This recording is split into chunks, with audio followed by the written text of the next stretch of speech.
എൻ്റെ പേര് അജിത. ഞാൻ ഇടുക്കി ജില്ലയിലെ കട്ടപ്പനയിൽ നിന്ന് വരുന്നു. ഞാൻ 23/10/2023 ആദ്യമായിട്ട് ഇവിടെ വന്ന് ഉടമ്പടി എടുക്കുന്നത്. എൻ്റെ രണ്ടാമത്തെ സാക്ഷ്യമാണിത്. ആദ്യം ഞാൻ വന്നത് എൻ്റെ ചേച്ചിയുടെ ഭർത്താവിന് ക്യാൻസറായിട്ട് സൗഖ്യം പ്രാപിച്ചത് പറയാനായിട്ടായിരുന്നു. ഇപ്പോൾ ഞാൻ എൻ്റെ മക്കളുടെ കാര്യത്തിന് വേണ്ടിയിട്ടാണ് വന്നത്. എൻ്റെ മൂത്ത മകന് ജർമ്മൻ ലാംഗ്വേജ് പഠിക്കുമായിരുന്നു.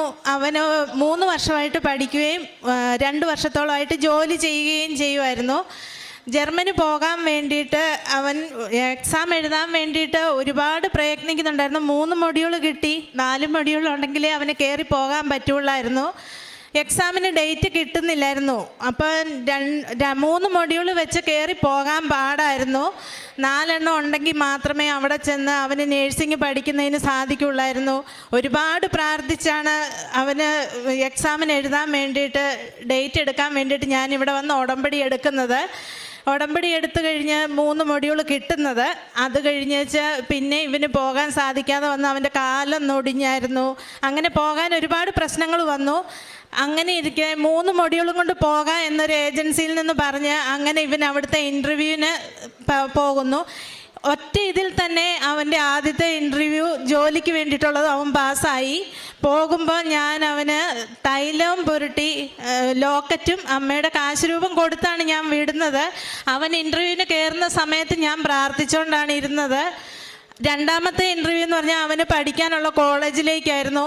ആ ഇൻ്റർവ്യൂ അവൻ അന്ന് തന്നെ പാസ്സായി. മൂന്നാമത്തേത് അവൻ ജോലി താമസിക്കുന്നതിനുള്ള ഇൻ്റർവ്യൂ ആയിരുന്നു. അതും പാസ്സായി. അങ്ങനെ അവിടുന്ന് കോൺട്രാക്റ്റ് വന്നു. കഴിഞ്ഞ വെള്ളിയാഴ്ചയുടെ അന്നാണ് അവന് വിസ വന്നു. ശനിയാഴ്ച അവനിവിടെ സാക്ഷ്യം പറയാൻ വേണ്ടിയിട്ട് ഇവിടെ വന്നു. പക്ഷേ സാക്ഷ്യം പറയിക്കുന്നില്ലായിരുന്നു. 5 ദിവസത്തെ അവധിയായിരുന്നു. അവന് 3 ദിവസത്തെ ഇതേ ഉണ്ടായിരുന്നുള്ളൂ. വിസ വന്ന് 3-ാം തീയതി അവന് കയറി പോകണമായിരുന്നു. അപ്പോൾ ഇവൻ അവിടെ നേർച്ച വസ്തുവായിട്ട് മുത്തുകൂട മേടിച്ചും വെച്ച് ഞാനിവിടെ പേപ്പറിൽ സാക്ഷ്യം എഴുതി വെച്ചിട്ട് ഞാൻ പോയി. അവൻ അവിടെ ചെന്നു. നല്ല രീതിയിൽ ജോലി ചെയ്യാനും ആദ്യമേ ശമ്പളം അയക്കാനും എല്ലാം പറ്റി. 1 മാസം 1.5 മാസം ആകുന്നു അവൻ പോയിട്ട്. കുഴപ്പമൊന്നുമില്ലാത്ത കാര്യങ്ങൾ പോകുന്നു. പിന്നെ രണ്ടാമത്തെ കാര്യം എന്ന് പറഞ്ഞാൽ എൻ്റെ മോള് +2 CBSE ആയിരുന്നു. LKG മുതലേ CBSE പഠിച്ചു വന്നു. 8ാം ക്ലാസ്സൊക്കെ വരെ നല്ല മാർക്കോടുകൂടിയാണ് CBSE പഠിച്ചത്. 8 കഴിഞ്ഞ് നമ്മുടെ കോവിഡിൻ്റെ സമയമായി കഴിഞ്ഞപ്പോൾ തന്നെ ആളാകെ ഡൗണായി. വീട്ടിലിരുന്നുള്ള പഠിത്തമാണ്. തന്നെ ഉള്ളൂ. ഞാൻ പോകും ജോലിക്ക്, ഹസ്ബൻഡ് പോകും, മോനും പോകും. പിന്നെ ഇവൾ തന്നെ ഇരുന്ന് ഓൺലൈനിലുള്ള പഠിത്തം. വലിയ പഠിത്തമൊന്നുമില്ല. പകുതി ദിവസം ക്ലാസ്സിൽ കയറത്തില്ല. അങ്ങനെ ഒരു വിഷയത്തിനും ജയിക്കുന്നില്ല എന്നുള്ള അവസ്ഥ വന്നു. 10ലെ പരീക്ഷയൊക്കെ നല്ല ഒരുമാതിരി മാർക്കോട് കൂടി ജയിച്ചു. അപ്പം 10 കഴിഞ്ഞപ്പോൾ ഞാൻ പറഞ്ഞു, കൊച്ച് +1 +2 കേരള സിലബസ് പഠിക്കാം. അപ്പം കുഴപ്പമില്ലല്ലോ, അത്യാവശ്യം നമുക്ക് അറിവുണ്ട് താനും, അങ്ങനെ മതി എന്ന് പറഞ്ഞു. അപ്പോൾ ഇവക്ക് നിർബന്ധമായിരുന്നു. അവൾ പഠിച്ച സ്കൂളിൽ തന്നെ, ഡോൺ ബോസ്കോയിലാണ് കൊച്ച് പഠിക്കുന്നത്. പഠിച്ച സ്കൂളിൽ തന്നെ കൊച്ചിന് തുടർന്ന് +1 +2 കൂടെ പഠിക്കണമെന്ന് നിർബന്ധമായിരുന്നു. അങ്ങനെ അവളുടെ ഇഷ്ടത്തിനനുസരിച്ച് ഞാൻ +1 +2 അവൾക്ക് CBSE തന്നെ കൊടുത്തു. ഫുൾ അവൾ സയൻസ് ഗ്രൂപ്പ് തന്നെ എടുത്തു. അവൾക്ക് സയൻസ് ഗ്രൂപ്പ് വേണമെന്ന് പറഞ്ഞ് സയൻസ് ഗ്രൂപ്പ് തന്നെ എടുത്തു. പക്ഷേ +1 എക്സാം ഇല്ലെങ്കിൽ പോലും അവരിടുന്ന ഒറ്റ എക്സാമും അവൾ പാസ്സാവുന്നില്ലായിരുന്നു. +2 അവർ സ്കൂളിൽ തന്നെ ഓൾറെഡി അവരൊരു 3-4 പരീക്ഷ ഇടും. ഇതിലൊന്നും അവർക്ക് ഒരു മാർക്കും ഇല്ല. അവൾക്കെല്ലാം തോറ്റു പോവുക. എല്ലാ വിഷയത്തിനും അവൾ തോറ്റു പോവുകയാണ്. അന്നേരം ഉടമ്പടി ഞാൻ വെച്ചിട്ടുണ്ട്. ആ ഒരു ധൈര്യം മാത്രമേ ഉണ്ടായിരുന്നുള്ളൂ. എക്സാം ആയി കഴിഞ്ഞപ്പോൾ ഞാൻ പ്രാർത്ഥിച്ച് വിശ്വാസപ്രമാണം ചൊല്ലി തൈലം പുരട്ടിയാണ് കൊച്ചിനെ എക്സാമിന് വിടുന്നത്. എക്സാമിൻ്റെ സമയത്ത് ഞാൻ വീട്ടിലിരുന്ന് അവളുടെ എക്സാം കഴിയുമ്പോഴും ഞാൻ പ്രാർത്ഥിക്കും. അച്ഛൻ്റെ ആരാധന ഫോണിൽ വരുന്നുണ്ട്, അത് ഞാൻ ഇട്ട് കേൾക്കും. ബാക്കി സമയം ഇരുന്ന് പ്രാർത്ഥിക്കും. അങ്ങനെ എക്സാം കഴിഞ്ഞ് 1:30 ആകുമ്പോഴത്തേക്കിനും അവൾ വിളിച്ച് കഴിയുമ്പോഴാണ് ഞാൻ അവിടെ നേക്കാറുള്ളത്.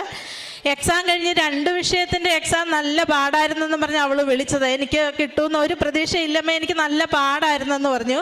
പക്ഷേ എനിക്ക് വിശ്വാസം ഉണ്ടായിരുന്നു. ഞാനിവിടെ ഉടമ്പടിയിൽ വെച്ചതായതുകൊണ്ട് ഒരു കാരണവശാലും എൻ്റെ അമ്മ എന്നെ കൈവിടില്ല എന്ന് നല്ല പൂർണ്ണമായ വിശ്വാസം എനിക്കുണ്ടായിരുന്നു.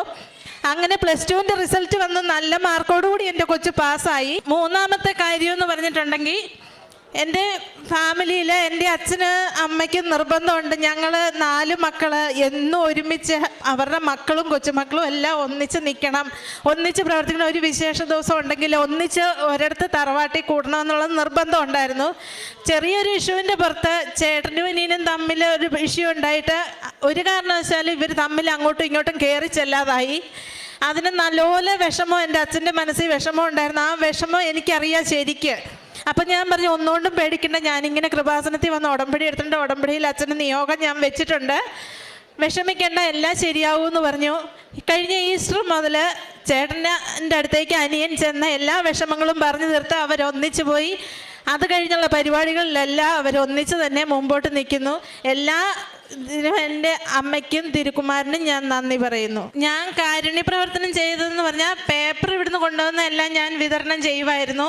പിന്നെ എൻ്റെ വീടിനടുത്ത് തന്നെ ശാരീരിക മാനസിക വൈകല്യം ഉള്ളവരെ നോക്കുന്ന ഒരു ആശ്രമമുണ്ട്, സ്നേഹാശ്രമം എന്നും പറഞ്ഞ് 100-200 അന്തേവാസികളുണ്ട് അവിടെ. അവർക്ക് ഞാൻ എല്ലാ മാസവും 50 കിലോ അരി വെച്ച് മേടിച്ചു കൊണ്ടേ കൊടുക്കും. പിന്നെ എല്ലാ വെള്ളിയാഴ്ചയും അവിടെ പ്രതീക്ഷാഭവൻ എന്നും പറഞ്ഞുകൊണ്ട് അവിടേക്ക് പൊതിച്ചോറ് ഞാൻ കെട്ടിക്കൊടുക്കും. അങ്ങനെയാണ് ഞാൻ പ്രേക്ഷിത പ്രവർത്തനം ചെയ്തുകൊണ്ടിരുന്നത്. ഞാൻ പ്രാർത്ഥന ചൊല്ലിക്കൊണ്ടിരുന്നത് 5:30 ആകുമ്പോഴത്തേക്കിന് ഞാൻ ഇവിടുത്തെ പ്രാർത്ഥന ചെല്ലും. അത് കഴിഞ്ഞേച്ച് ഞാൻ പിന്നെ എനിക്ക് 8:30 ആകുമ്പോൾ ജോലിക്ക് കയറണം. 7:30 വരെ ഞാൻ അച്ഛൻ്റെ ആരാധന ഫോണിൽ വെച്ച് കേട്ടുകൊണ്ട് നടന്നാണ് ഞാൻ ജോലി ചെയ്തുകൊണ്ടിരുന്നത്. വൈകിട്ടാണേലും ഞാൻ വന്നു കഴിഞ്ഞ് 6:30 കഴിഞ്ഞ് ഞാൻ സാക്ഷ്യങ്ങളും ആരാധനകളും എല്ലാം കേട്ടുകൊണ്ട് തന്നെ ഇരുന്ന ആ രീതിയിലാണ്.